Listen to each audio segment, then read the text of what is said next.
morning to everybody who's joined us today. This is our third webinar hosted by Dimensions Creative Curriculum. I am Hannah Homer. I am a consultant for Dimensions, and I work not only for Dimensions as a consultant, but I also work in a small international school over in Hong Kong. I'm not in Hong Kong at the moment. I have managed to get some time over in the UK, which has been fantastic. So a bit of a change of scenery for me, which is lovely. So yes, this is our third webinar. It's been sold out, which is fantastic. And this one is all about developing your outdoor curriculum. So I'm not going to talk very much today. I'm going to hand over to Lee Batstone, who works at Madley Primary School. And he is our guru on all things outdoors, or he claims to be. So I'm going to hand over to him. He's going to tell you a little bit about himself, and then we'll get started on all things outdoors. So enjoy, hope you get plenty to take away from this, and sit back and relax. Thank you, Lee, over to you. Okay, hello everyone. So I'm Lee Batstone. I'm the I'm a head teacher of Madley Primary School in Herefordshire, so just on the Welsh borders. So we've got the mountains on one side and beautiful countryside, but we escaped to the country about 20 years ago. So I taught in Eastbourne and Brighton, and then moved to a large school in Hereford, so urban as well as kind of rural. Madley's a school with about 50% of the children who come from outside the catchment and from the city of Hereford, and rural deprivation is very real. So to get from Madley 6 miles to Hereford, it's £6.50 for a return on the bus. Some of our families walk to Tesco's and then get the bus back. So just to give a little bit of context. And then today is just about sharing some of our journeys. So I always think it's good to look at pictures. So Hannah's going to share some pictures in a minute. If you have got your 10 sticks, find the camera, then I'm going to give you a little quest to play with them. And this is just a simple idea. So I always think if you go on a course or any of our staff go out and visit anywhere, then as long as you bring one golden nugget back, then it's good. And also this gives you something to do while I'm waffling on. So you've either got 10 sticks. If you have, don't worry. If you haven't, don't go running outside to try and get them.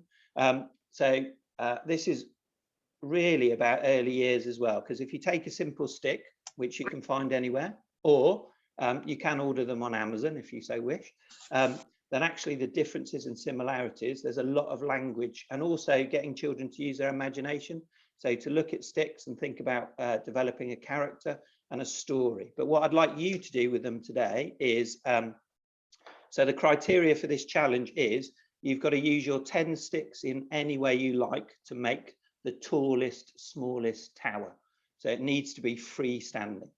And then we'll come back to that at the end. So if you want to have a little play, while I'm sharing some of our experiences as a school, then feel free.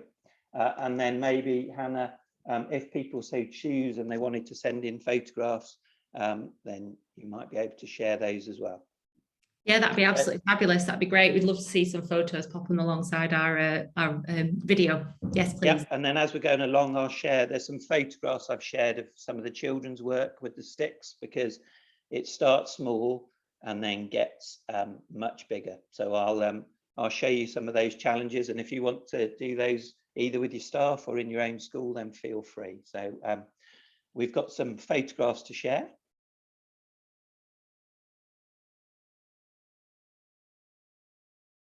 So we're just going to scroll through, and you can have these afterwards as well if you want. So those people that I can see, could you just give me a thumbs up that you can see this? Fantastic, that's great. Thank you very much. Okay. Just before we continue, Lee, sorry, if anyone's just joined us, thank you, welcome. Please just pop yourselves on mute if you can while we're going through Lee's conversation. That'd be great. Thank you very much. All right, go ahead, Lee. Okay, so outdoor learning. So we are very lucky. This is one part of our forest school. So we have a little wood in school on our school grounds, but our children don't see that as forest school because actually they get to go to a real wood. And that real wood came about through a link with the with the Duchy of Cornwall. So Prince Charles owned some land, and then through one of our governors, we managed to secure a site. They were more than happy to do it.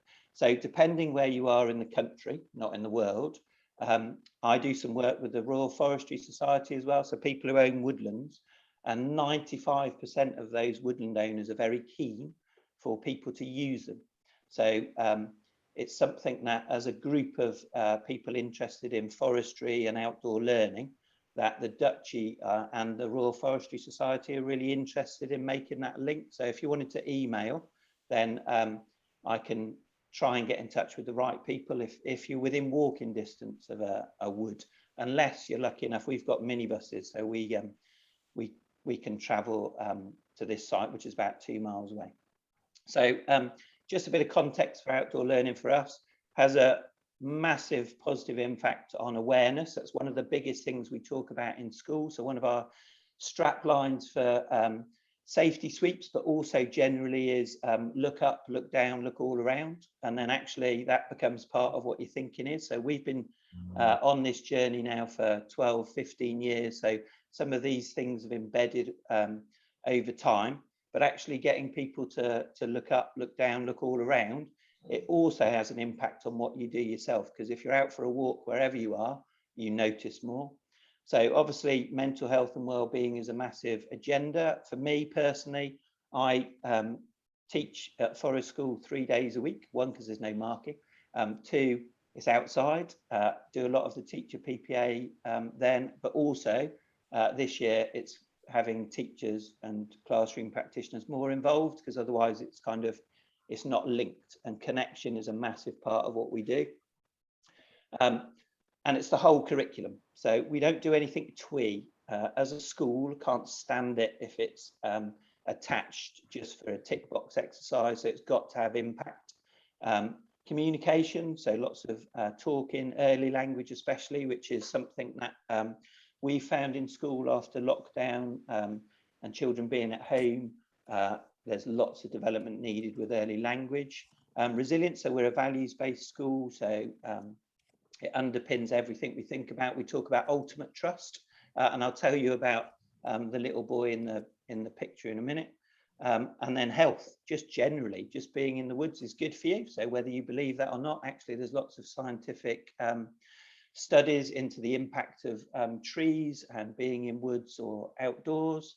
And then there's an endless list. I could have gone on and on. So this little boy is somebody who's with us. So he's had 4 foster placements before the age of 8.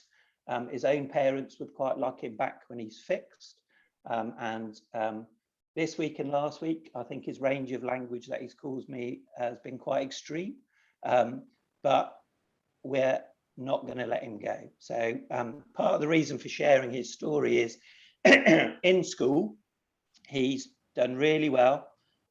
There's lots of trauma that he needs professional help with. But if you take him to the woods, which you might think we're taking him to a massive woodland, he'll run.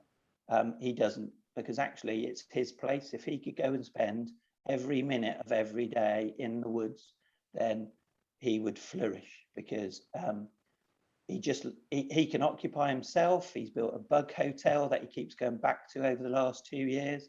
And there's huge amounts of things to do with ultimate trust. So one of the things we do at the moment, because he's having a bit of a wobble, because he's obviously changed classes and teachers, is I take him and a couple of other boys for a walk in the wider woodland, and there's about 20 deer who live there, badger sets, those kind of things. But when he walks on a new path he's never been on before, it triggers some of the thoughts of being a bit shaky. And actually, in a safe environment, it helps him to kind of adjust, and we can talk about those things. So we're not professional therapists, but it's putting him in a situation where he's comfortably uncomfortable. So would you like to move on, Hannah? Thank you. I'll try my best if it's going to let me. There we go. Yeah. So I'll just give you a bit of, so I've been a head teacher for 17 years. One of my pet hates is when you go to something and people put all their awards up I just switch off straight away. So the only reason for doing this is about connection. So if I talk you through some of these, and then I'll be completely honest with you, one of them's quite embarrassing, to be honest. So if I start with the RFS Excellent in Forestry Award. So we got that a couple of years ago. We were asked to apply by the head forester for the Duchy, and we were the only school in the top 10. Naively, I thought it was just schools. Someone came for a visit for a day, talked to the children, all that kind of stuff. And then we got a silver, and I am overly competitive. So sport's a massive thing. And coming second, I know the values don't really fit with that, but when the award ceremony was on, we were also doing our curriculum planning. So I sent somebody else because coming second wasn't kind of right. I'm not going. And then they came back saying, actually, did you realise the winning educational establishment was a multi-million pound architect's floating workshop in the trees that he'd built for kind of older people to go and do woodland skills. So then I felt a bit embarrassed. So just to share that, but it's a nice award to have.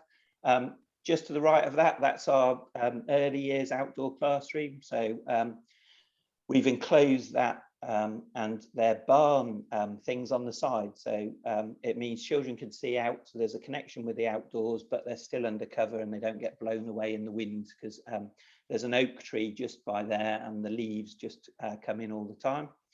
So we're a values-based school, have been for 17 years. So values are part and parcel of every conversation. And then that links to our kind of eco schools work. So we've been a green flag school, we're on our 7th one. And it links to the All Blacks on the other side. We do a lot of stuff with industry and I go and visit a lot of factories and work with factory heads. So there's a really good book called Legacy, which is somebody who followed for the All Blacks for a year and looked at their kind of ethos and culture. And one of the things is about the hacker. So looking your teammates in the eye, but also having a connection with the earth and being part of a greater plan. So your ancestry in terms of the hacker is when the sun shines on you. And then there's a saying, once an All Black, always an All Black, and that links on the other side to a once an eco rep, always an eco rep. So our school colours are red and white polo shirts, but the eco reps have green ones, and it's folded and handed to them by the eco reps from the year before. And then as long as they can still fit into it, they can wear it because everyone's an eco rep. It's just some people are the voice. And then moving around every year group every week. So we don't just do forest school or outdoor learning for younger years. This is about everybody. So we're quite lucky. We host forest school training and then we get a free place. And so we've got 15 forest school leaders in school. And then outdoor learning is a massive part of what we do. And I believe you can do most things outside. Some of the best writing year 6 I've ever done was sat in the pouring rain in the middle of the woods with a clipboard, a piece of paper and a piece of plastic over the top. And they had to keep lifting it every so often, because if you can see it, feel it, hear it, smell it, that's far better if you can than looking at a whiteboard. Perfectly understand that's not always the case, you can't always do that. But if you can get out and feel it and smell it, then that counts for a lot more. And then where the wellies take me, we always document all of our themes using the kind of little photograph books. So the planning at the start, documentation of their curriculum visits or anything else they do, and then an evaluation at the end. And then those are around school, both for the children and also for visitors and also for anybody else, local authority officer who wants to come in. And then a massive part, we only do awards if they're going to have an outcome, not just for the badge. So we needed to do some work on science and raise its profile. So we did the science quality mark, and then we've linked, there's a huge amount of science that happens outdoors and at forest school. And we've got a whole kind of separate curriculum that now links to that. So we're embedding that. So now the much more exciting bit, because it's about children. So it's making it real. So it's not it's not made up and it's not twee. So one of our strap lines is freedom with responsibility. So that actually you want children from the earliest age, so these are our reception children last year, to experience new things but understand their responsibility both to each other, themselves, and also the environment and the wider world, because they're going to be the people who can make the biggest difference. So we start taking the children now. So reception went to Forest School. So the first thing is they go on a little trip on the minibus to get used to that, which they love.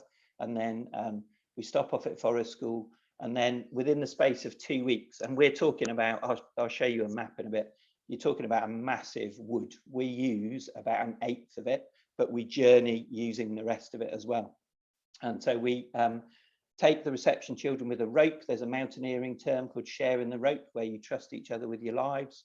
So each of them, so in teams of 4, hold the rope, and it's about looking after each other, having the awareness of how you move around, and then not sitting and going through the rules, but actually talking about the rules as you go, so they become embedded. And then the key parts of this are, it starts the journey of awareness. So noticing, so we always start our outdoor learning sessions either at school or at Forest School or anywhere, even on the field, with sitting, feeling, smelling, looking up, making a connection with what you're doing. So it's not just going out and playing. That's really important, but there's a purpose to what you're doing.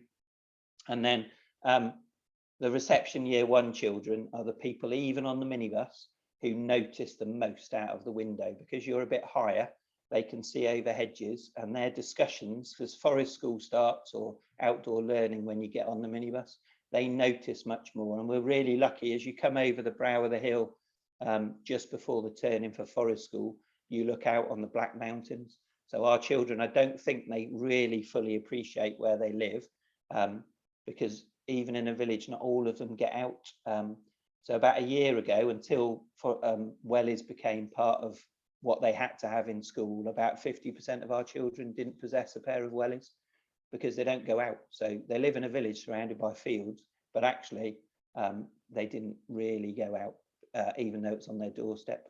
But their awareness and understanding and independence is huge. There's a range of activities here. So some of the stick activities, lying on your back and just feeling the rain, lying on your back, looking up, looking at the sky, but also looking at the trees, because you can see they don't move at the bottom, but they move at the top. Listening, really important, to be aware of what's going on, and actually to listen to the bird song. I saw a quote this morning on something that actually the natural orchestra of the forest or the woods, or anywhere you are, because there are birds everywhere, is really important, but actually you need to be still and listening to be able to hear that. Appreciation of leaves, obviously, and then things like cones. So there's a huge wealth of resources on our doorstep, but it starts with looking after each other and being aware of what's going on. Chris Whitty moment, Hannah. And then we're a Reggio-based school for early years. So it's based on following the children's lead and facilitating learning. And this is the first thing you see when you come into our school. So the 100 languages of children, I won't read it because you can read it at your leisure later, but it's about how schools shouldn't be taking anything away. We should be adding to every child's experience. And if it's putting them in situations where they're comfortably uncomfortable, then that's helping to build resilience as well. And then this is another project we've got on the go at the moment, and it's about connecting business, enterprise to outdoor learning. So we've just rented a field just outside the village through a local charity, £250 a year. And every year our children have a legacy project. So they built an outdoor restaurant at school. They built, well, they filled in a pond and worked alongside JCBs to create a legacy garden, which is a peaceful space. They've rebuilt a pond, but we're running out of space in school. So we've moved down the road, and the aim is to develop a community garden and allotment space. So based on values, the community help to build it. And then through voluntary donations or gifts of just work, we develop an allotment space that families can grow produce and then donate anything to the local food bank for others, but also for the children to use it. And Year 4 have already developed a space for beehives. And then the big plan at the end, if you look on the plan, the animal area, at the moment we've got sheep. They were all hand reared, so they're quite tame, but the aim is to get some llamas, but we'll get younger ones that don't spit. And then we teach construction in school, so the children will build all of the shelters and anything else that we need. So that is that connection.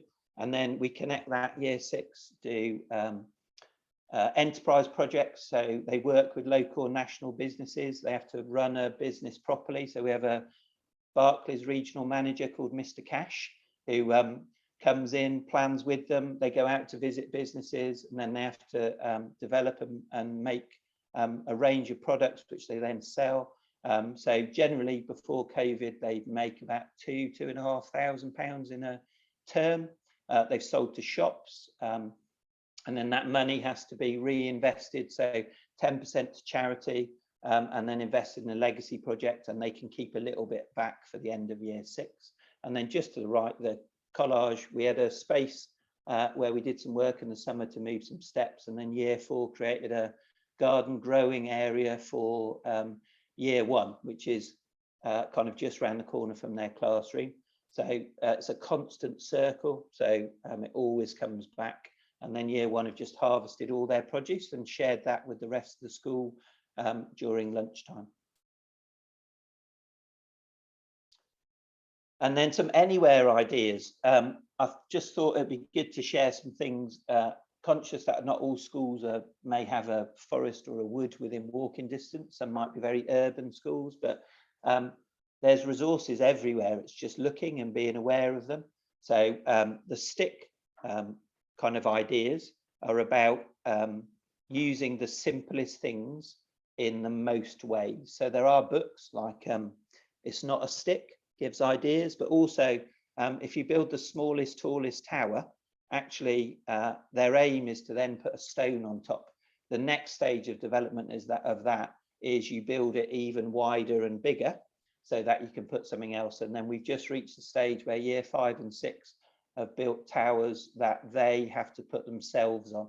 So it's engineering and design technology. And Year 3 built a structure. So their challenge was to build a structure. They were given some rope. They had to build it out of the biggest wood they could find and get all of their team to sit on top. So those structures still exist in the woods.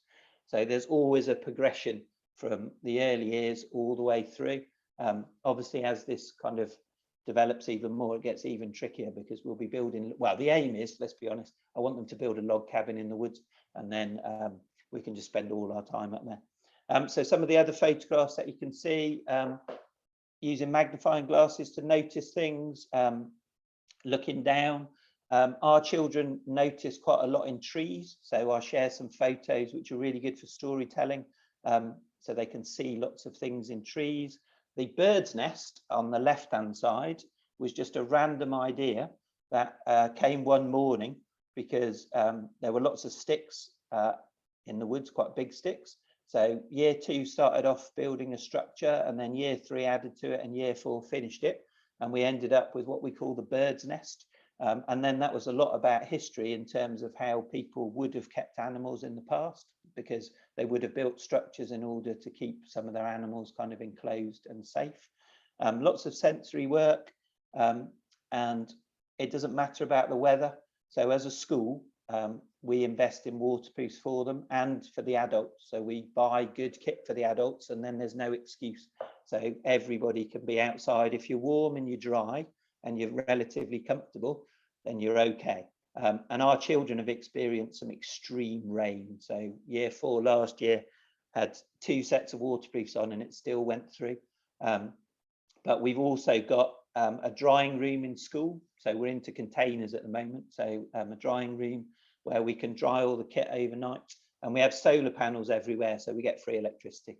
And then We have a big parachute up at Forest School as well that was put up by one of the dads who's a tree surgeon, luckily, because it has to go right up in the trees. And they're used to being around fires and cooking. Okay. And then just some more ideas. So there's a really good pack of cards called Find It, which are just keywords. So we use those for language development and awareness with all children, and you can do it anywhere. So there's some really good words. Like one of my favorites is the word, well, or it's just woo. So go and find something that's woo, and then explain it to someone else. Or words like you can see, yellow, dry, hard. And then the progression is you might give them 3 cards. So find me something that's yellow, dry, and hard. And actually the children take to that challenge quite well. And you can progress to really good language development. And then the sticks. So again, back to the sticks, find 10 sticks, lots of ordering.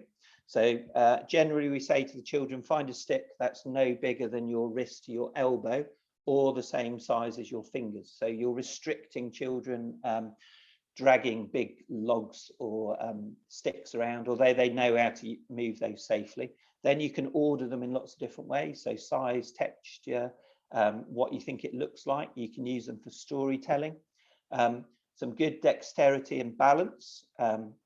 So how many, well, you could do this yourself if you want. So if you've got some sticks, can you balance, so on the back of your finger, can you balance 1 stick? And then can you progress to more sticks? Can you go up and down? Can you walk around with those sticks? Can you put the sticks on both hands and walk around? So it takes practice. One of the things as well is about resilience. So not everything can be achieved in the first 5 minutes. So actually some things you need to practice. And then related to the wider curriculum. So the bottom is a small photo of some girls sat on the floor. So they're doing a North American theme. So they were starting with TP structures. So they start small, then you get bigger. And then this week they've been given tarpaulins to build proper TPs. And then actually we were down in Bristol last week sailing on a boat to do with the year 2 theme. And there was a pub with a big TP outside. So I've contacted the company to see whether we can buy a proper TP to go on our school grounds so that they can experience things properly. And then top left-hand corner, we had donated scaffolding planks and 1 log. And this is about a balance beam. So you can do this on your school grounds as well.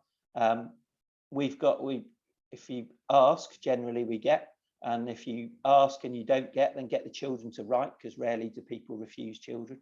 But we've got some parents in school who owned a building firm. So he gave us all the scaffolding and the poles. So I've got another parent who's building some outdoor benches out of the scaffolding poles. And then we use some of the scaffolding planks to develop balance. So there's always a safety officer. So the person in the middle is responsible for making sure there aren't any feet underneath. And there's a safe distance and people get on and off properly. And then over time, children can do this on their own. So we've got 4 sets of these up at the woods and also in school, so they can be aware of each other and safety and balance. And then the picture, tall picture on the left, we've got books of flora and fauna. So the children use those when they're going around the woods to identify things, so leaves. Our year 4s always do a Young Foresters Award. So the RFS teaching trees, they might have it in your area. If you look up on the RFS website, there's a teaching trees officer who will come and do 6 weeks with them, either in your school grounds or in a woodland if it's close, and then they get a certificate at the end. We buy them a little metal badge as well. So they then become the forest school leaders of our school on site forest. So they have a little green tabard then that they go out and they're responsible for making sure people are using the space properly and are safe, and that any resources in there are safe, there aren't any nails or anything. Okay, just to remind people, if you've got any questions or any comments that you'd like to make, just feel free to pop them in the chat down at the bottom. I'll be keeping an eye on those, okay? Hopefully you've not fallen asleep. So, and this is Forest School photography. So we bought a set of cameras from Amazon. Doesn't always sit well with the kind of environmental eco part, but let's be honest, it's fairly cheap. And you get it the next day. So we've got a set of school cameras, really good lenses. They were £24 each and ideal for children. So all of the photographs on here are taken by children. So sometimes we'll journey around the woods and just look for opportunities for good photography, especially if the sun's out. We've also, because our forest school is at the top of a hill, there's been some amazing opportunities when we've had fog and sun. And some of the photography has been absolutely amazing, but also it's about not just taking a random selfie picture, but you might lie on the floor, you might look up, playing around with the images as well, looking at shadows, so expanding that kind of knowledge.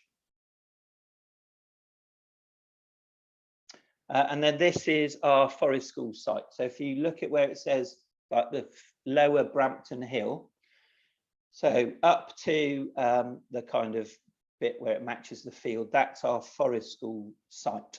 So it's a big piece of woodland, but actually it's only a very small proportion of the whole woods. So we use the whole woods, and this is just a map of taken from Google. And then year 2 last year started to develop a story map, so noticing things. So if you move off from our site and move up the hill, they found a turtle guard. So it's a tree stump that looks like a turtle, and that turtle is guarding the castle at the top of the hill. There isn't really a castle. And then we found a frog prince who's trapped inside a tree stump because there's a frog prince face on one of the trees. And then as you move round, we found a tree the other day that looked as though it had eaten another tree, because halfway up the tree it had a kind of face, but there were branches sticking out of some of the holes, and it looked as though he'd swallowed another, or she had swallowed another tree. So this story map has developed quite a lot, but we also use it for map reading and orientation. So the children have a set of these, and then we're at the stage now, so year 2, year 3, you can say to them, right, I want you to take me to the Mirror Lake. So they have to follow the map and think about direction and where they're going. And then we've used this a lot for storytelling. So it links with quite a lot of our themes. And year 1 are doing a theme at the moment on kind of traditional tales. So this works really well for that as well. And map reading. So in terms of direction, in terms of maps, even things like the contour lines, in terms of how steep the banks are, because part of our forest school is really steep. We call it the Hill of Doom, that you have to, so they're only allowed to go up it, not down it. And it's got a mountaineering rope that they can use to help them to get up. But we've given everything a name. So actually the whole woods have come alive. And within that as well, they're lucky that they see deer. So the deer don't hang around for long when somebody shouts, there's deer. But you can find places. So the deer sleep in a particular place. There's a place where they always go to eat. There's a place where there's water. And actually that habitat and understanding of how animals function is good. And then we have some night cams that we put on the trees. So we've got footage of the badger changing his bedding. And then unfortunately last year he walked into the camera. So documentation of him running off. We've got stags who follow certain paths, and actually our children are quite adept at tracking now. So they can tell different footprints of different animals, and they're quite enthusiastic about tracking different creatures. So it's bringing science to life. And then I talked about the wet weather. This is year 4, and it was extreme, but our children have got used to it. And actually, we don't make them suffer, but if they've got the right kit and they know what to wear. So this was in winter, and everything's an opportunity. So extreme weather, not wind, but extreme wet weather gives you an opportunity to see or do things in a different way than you might do on a sunny day. But that obviously takes adults wanting to put themselves in that position as well. So part of the reason as a head that I do a lot of the forest school is because if I'm prepared to do it, then actually, you know, that's what we want for everyone else as well.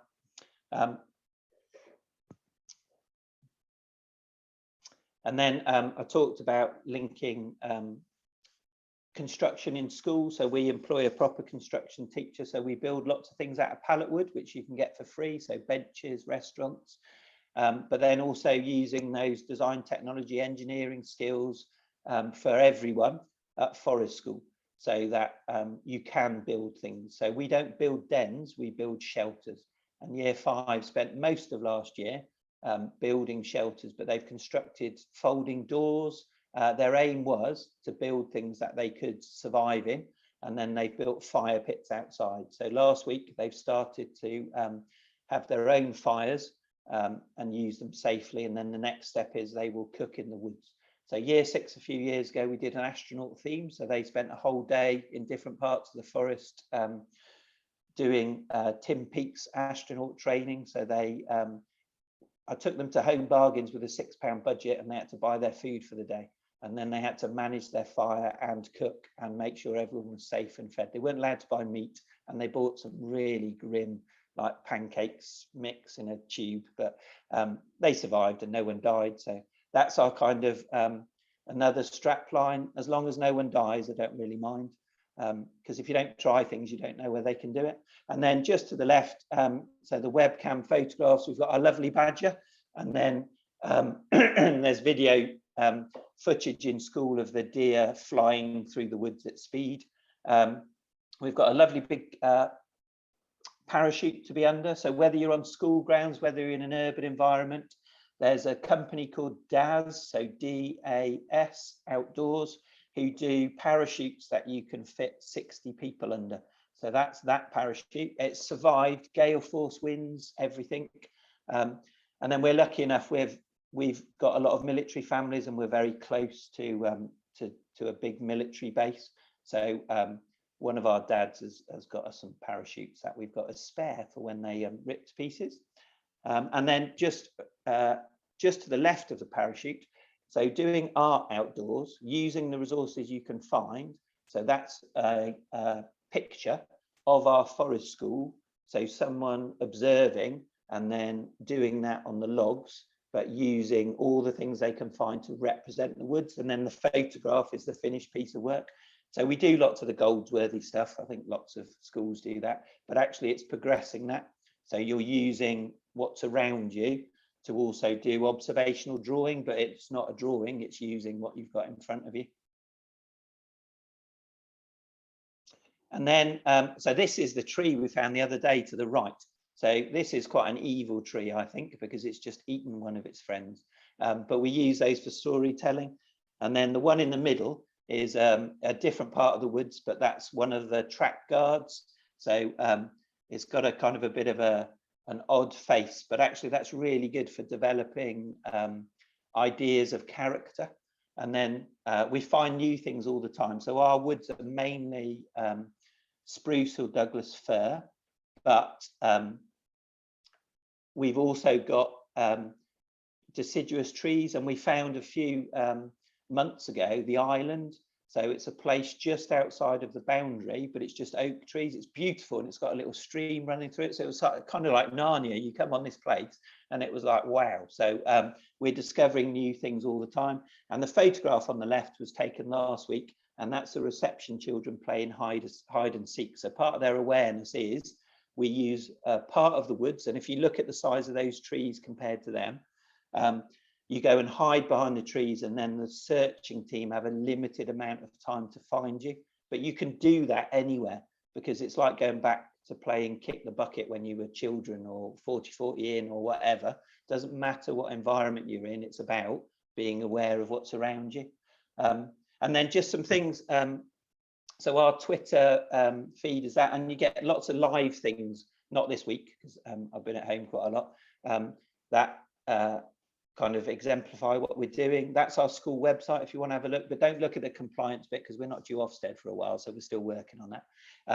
And then it should be a small h, not a capital H, but always willing to share and always learning from other people all the time. So I think part of being in education and part of being a teacher is about sharing your experiences and learning from other people and adapting things to suit your own environment as well. Right. Well, thank you, Lee. I think that was absolutely fantastic. I'm certainly inspired to use some of these. I've got to say my tower is not particularly tall, but I did manage to balance 3 sticks. So I'm quite proud of myself. I feel that's an achievement.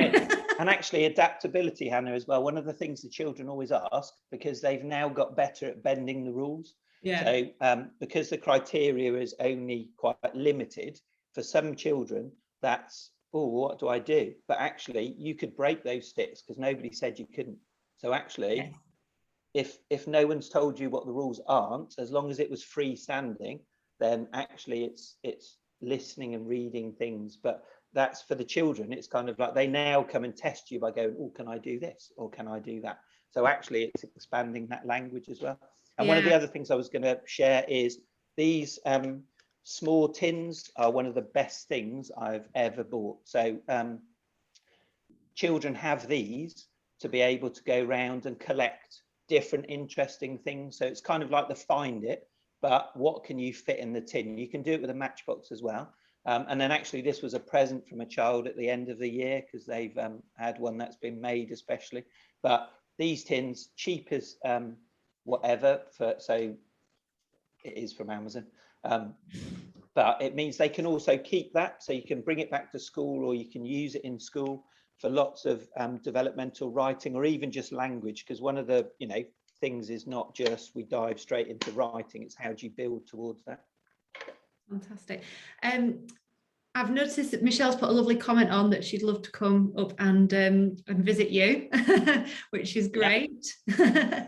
So you're welcome. I know we're in Hereford, but it's a beautiful part of the country. Yeah, no, Lee, I'm from Hereford. It's my hometown. Oh, cracking. So there you go. I was born and bred in Hereford. I live up in Cumbria now, so I was born and bred in Hereford, and I was actually brought up in Peterchurch.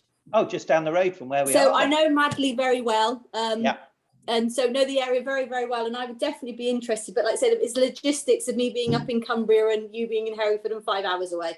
Yeah. So no, if you ever want to, and Hannah, one of the other things is, other than petrol money, it's I don't mind going out to visit schools. I'm not, this is just sharing what we do as a school, but going to visit other schools, you always bring something back as well. So it's good to see other environments. Yeah. Has anybody else got anything that they'd like to add today or have any questions? You are free to speak up if you wish. Oh, hi. Hi, Alex. Hi. I'm right at the beginning of kind of my journey in terms of like forest schools and outdoor learning. I was wondering if there was any particular resources or books you'd particularly recommend as like good places to start.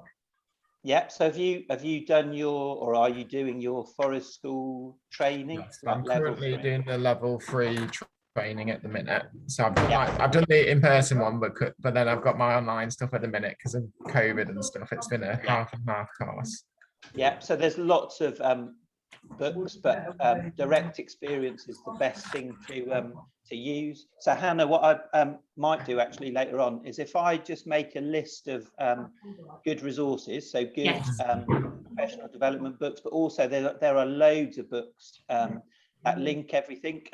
So one of our classes is doing the African theme, and there was a book tweeted yesterday from Dimensions that actually links so eco schools, forest schools, trees with the curriculum. So that was good as well. But in answer to your question, if I make a list of really good resources, and then it's learning on the job almost, because if you start small with the books and the tins and things like Find It, then you build your own confidence until you get to the stage where, so our children are used to using knives. So Prince Charles came a few years ago and we had 20 children whittling.